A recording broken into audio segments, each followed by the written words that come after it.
Here it presence, here ইট গল্প মাস, here ইটে আজকের গল্প অনিশ দাস অপুর লেখা রাত যখন 12টা।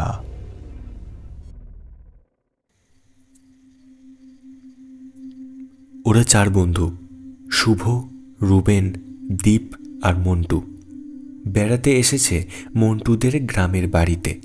মন্টুদের বাড়িটা বিল গ্রামের এক প্রান্তে। ওদের বাড়ির পরে খোলা খাস জমি, তারপর কবরস্থান। মন্টুদের গ্রামটাকে অজপাড়াগাঁই বলা যায়। এখনও বিদ্যুৎ আসেনি। রাত 9টার মধ্যে সারা গাঁ ঘুমে ঢলে পড়ে। শুভ, রুবেন এবং দীপ শহরের ছেলে। রাত 12টা 1টার আগে বিছানায় যেতে মন চায় না। গ্রামটা খুব নিস্তব্ধ বলে গা ছমছম করতে থাকে। এই মুহূর্তে 4 বন্ধু মিলেছে চিলে কোঠার ঘরে। হ্যারিকেন জ্বলছে, ফিসফাস কথা চলছে। শুভ চিলে কোঠার ছোট জানালা দিয়ে মাথা গলিয়ে বাইরেটা একবার দেখল। ওই দেখ, পুরনো গোরস্থানটা এখান থেকে পরিষ্কার দেখা যাচ্ছে। মন্টু, চাঁদের আলোয় কেমন ভৌতিক লাগছে দেখ। শুভর দেখা দেখি মন্টু, দীপ আর রুবেনও উঁকি দিল জানালায়। পাথরের সমাধিগুলো লক্ষ্য করেছিস? বলল দীপ। চাঁদের আলোয় ধপধপ করছে, কঙ্কালের মতো। দাদু আজ পর্যন্ত গোরস্থান নিয়ে অনেক রোমহর্ষক গল্প বলেছে আমাকে, কিন্তু দাদু আজ তাক আমাকে ওখানে যেতে দেয়নি। শুভ মন্টুর দিকে তাকিয়ে মুখ বাঁকালো। গোরস্থানকে এত ভয় কিসের? মাটির নিচে কতগুলো কঙ্কাল, বইলতা, অন্য কিছুও নেই ওখানে। তোর কি ধারণা, গোরস্থানে গেলে কঙ্কালগুলো কবর থেকে উঠে এসে তোর ওপর হামলা পড়বে? সবাই এ কথায় হেসে উঠল। চটে গেল মন্টু। ঘোঁত ঘোঁত করতে করতে বলল, তোর যদি এতই সাহস তাহলে জানা একবার গোরস্থানে রাত দুপুরে ঘুরে আয়, দেখব হিম্মত। সবাই ঘুরে তাকালো শুভর দিকে। হ্যারিকেনের আলোটা একটু উস্কে দিল শুভ। ছায়াময় অন্ধকারে ওর চোখ জোড়া চকচক করছে। অদ্ভুত হাসি ফুটল ঠোঁটে। বলল, গোরস্থানে যাওয়া আমার জন্য কোনো ব্যাপারই না। কখন যেতে হবে বল? পারলে আজ রাতেই যা, রাত ঠিক 12টায়। রীতিমতো চ্যালেঞ্জ ছুঁড়ে বসল মন্টু। দরকার নেই বাবু রাত বিরেতে গোরস্থানে যাবার। ভয় পেয়ে গেছে রুবেন। ও একটু ভীতু প্রকৃতির। শেষে দাদু জানলে কেলেঙ্কারি হবে। দাদুকে তোরা না জানালে উনি কি করে জানবেন? বলল শুভ। আমার প্রমাণ চাই, বলল মন্টু। কি প্রমাণ চাস?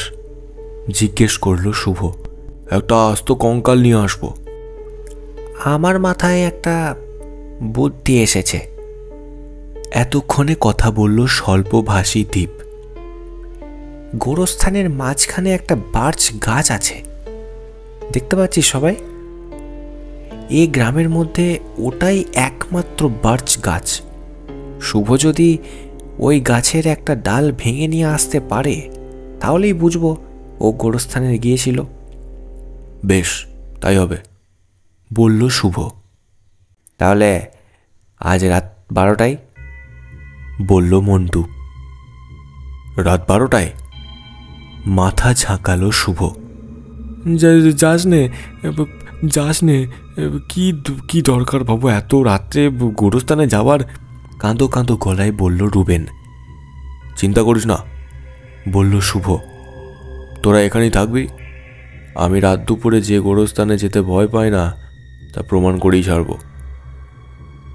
রাত 11:15টার সময় জ্যাকেট গায়ে গলিয়ে মন্টুদের বাড়ি থেকে বেরিয়ে পড়ল শুভ। অক্টোবরের শেষ, ঢাকায় এখনও শীত পড়েনি, কিন্তু এখানে হিম বাতাসে গায়ে কাঁপুনি উঠে গেল শুভর। গোরস্থানে যাবার একটা শর্টকাট রাস্তা আছে গির্জার পাশ দিয়ে। মন্টুদের গ্রামে খ্রিস্টানদের সংখ্যাই বেশি, আর গির্জাটা প্রায় 200 বছরের পুরনো। গির্জার পাশ দিয়ে হেঁটে যাচ্ছে শুভ। হঠাৎ টাওয়ারের ঘড়িটা গম্ভীর আওয়াজে বাজতে শুরু করলো। রাতের নিস্তব্ধতা চূর্ণ বিচূর্ণ হয়ে গেল ঘণ্টা ধ্বনির শব্দে। শুভ গুনল 10, 11, 12। থেমে গেল ঘণ্টা ধ্বনি। শুভর সমস্ত শরীর কেন জানি হঠাৎ ঝাঁকি খেয়ে উঠল। ঘণ্টা ধ্বনি ওর স্নায়ুর ওপর একটা চাপ সৃষ্টি করেছে, বিশেষ করে এখন মাঝরাত। ব্যাপারটা উপলব্ধি করার পর একটু একটু ভয় করছে ওর। গির্জার পাথরের দেওয়ালের পাশ দিয়ে হন হন করে এগোলো শুভ। দেওয়ালের শেষ মাথায় লোহার ছোট একটা বেড়া খ্রিস্টানদের গোরস্থানটাকে ঘিরে রেখেছে চারপাশ থেকে। গেটের দিকে এগোচ্ছে শুভ। খসখস শব্দ হলো পেছনে, যেন কেউ বা কিছু দেওয়ালে গা ঘষে ঘষে আসছে। এক মুহূর্তের জন্য থেমে দাঁড়ালো শুভ। দমাদম হাতুড়ি পিটছে বুকে। হৃৎপিণ্ডটা লাফ দিয়ে চলে এসেছে গলার কাছে। মুখ তুলে চাইল ও। দূরে কালো আকাশের পটভূমিকায় দেখা গেল মন্টুদের প্রকাণ্ড বাড়িটা। মিটমিট আলো জ্বলছে চিলেকোঠার ঘরে। আবছা কয়েকটা ছায়া দেখা যাচ্ছে না জানলার ধারে। কে জানে, মন্টুরা হয়তো দাঁড়িয়ে আছে ওখানে, দেখার চেষ্টা করছে শুভ সত্যি গোরস্থানে যাচ্ছে কিনা। না, থেমে দাঁড়ালে চলবে না। সিদ্ধান্ত নিল শুভ, এগোতে হবে। লোহার বেড়ার গেট বন্ধ। শুভ তাই ভেবেছিল, বন্ধ থাকবে গেট। গোরস্থানের গেট সন্ধ্যার পরপর বন্ধ করে দেওয়া হয়। বেড়ার ঠান্ডা লোহার গড়াতে হাত রাখল শুভ। ভাবছে কি করা যায়। হঠাৎ কয়েক কদম পিছিয়ে এলো ও। তারপর দৌড় দিল এক লাফে বেড়ার ওপাশে। গোরস্থানের ভেজা নরম ঘাসে ল্যান্ড করল ও। মিনিটখানেক চুপচাপ দাঁড়িয়ে রইল শুভ। আশেপাশের পরিস্থিতি বুঝে নেয়ার চেষ্টা করছে। হঠাৎ সবকিছু ওর কাছে কেমন অন্যরকম মনে হতে লাগলো। গোরস্থানের বাইরেটা নির্জীব, প্রাণহীন লাগছে, কিন্তু বেড়ার ভেতরে অন্যরকম। চাঁদের আলোয় সমাধি স্তম্ভগুলো বিশাল দেখাচ্ছে। কোনোটি ওর চেয়েও লম্বা, যেন ঝুঁকে আছে ওর দিকে। ওগুলো ঠান্ডা সাদা মার্বেল পাথর চাঁদের আলোয় চকচক করছে। দুপাশে কবর, মাঝখানে রাস্তা। রাস্তা বলতে ঘাসে ছাওয়া এবড়ো খেবড়ো আল। হাঁটছে শুভ। হঠাৎ ছোট একটা পাথরে হোঁচট খেল। দাঁড়িয়ে পড়ল। খসখস শব্দ হলো পেছনে। পাই করে ঘুরে দাঁড়ালো ও। কিছু নেই। একটা বড় সমাধি স্তম্ভ, তাতে পাথরের মুখ খোদাই করা, যেন তাকিয়ে আছে শুভর দিকে। ঘাড়ের পেছনে সমস্ত চুল সরসর করে দাঁড়িয়ে গেল। গায়ে কাঁপুনি উঠে গেল শুভর। এবার শীতে নয়, ভয়ে। ছুটল শুভ। কবরগুলোর মাঝ দিয়ে দৌড়াতে শুরু করলো। লক্ষ্য গোরস্থানের মাঝখানের বার্চ গাছ। নিজেকে বোঝাতে চাইছে আসলে খামোকা ভয় পাচ্ছে ও। পেছনে কিছুই নেই, কিন্তু প্রতিটি পা ফেলার সময় খসখস শব্দটা হয়েই চলেছে। অনেক কষ্টে আবার ফিরে তাকালো শুভ। পাথরে কবর ছাড়া কিছুই চোখে পড়ল না। মৃতদের পাহারা দিচ্ছে নীরবে। অনেকটা ছোটার পর বার্চ গাছটাকে দেখতে পেল শুভ। চাঁদের আলোয় ওটার সাদা ডালপালাগুলো যেন জ্বলছে। আর কয়েক পা এগোলেই গাছটাকে ছুঁতে পারবে সে, ভাবল শুভ। তারপর একটা ডাল ভেঙে নিয়ে সোজা বাড়ি। হঠাৎ নিচু গোঙানির আওয়াজ ভেসে এলো বাতাসে। আঁতকে উঠল শুভ। শিরদাঁড়া বেয়ে নেমে এলো হিম স্রোত। ওটা কিছু না, নিজেকে সান্ত্বনা দিল শুভ। স্রেফ প্যাঁচার ডাক। মুখ তুলে চাইল ও। মাথার ওপর একটা গাছের মগডালে প্যাঁচাটাকে খুঁজল, কিন্তু ওখানে কোনো প্যাঁচা নেই। গাছটার মাথার ওপর দিয়ে কালো এক টুকরো মেঘ ভেসে যাচ্ছে। আবার দৌড় শুরু করলো শুভ। বার্চ গাছের প্রায় কাছাকাছি চলে এসেছে। এমন সময় ছোট একটা সমাধি স্তম্ভে পা ঠেকে হুমড়ি খেয়ে পড়ে গেল ও। নাকে বোটকা একটা গন্ধ ঝাপটা মারল। হাঁচড়ে পাঁচড়ে উঠে দাঁড়ালো শুভ। চাঁদ আবার কালো মেঘের আড়ালে চলে গেছে। আরও অন্ধকার এবং ভৌতিক লাগলো গোরস্থান। সামনে কিছুই দেখা যায় না।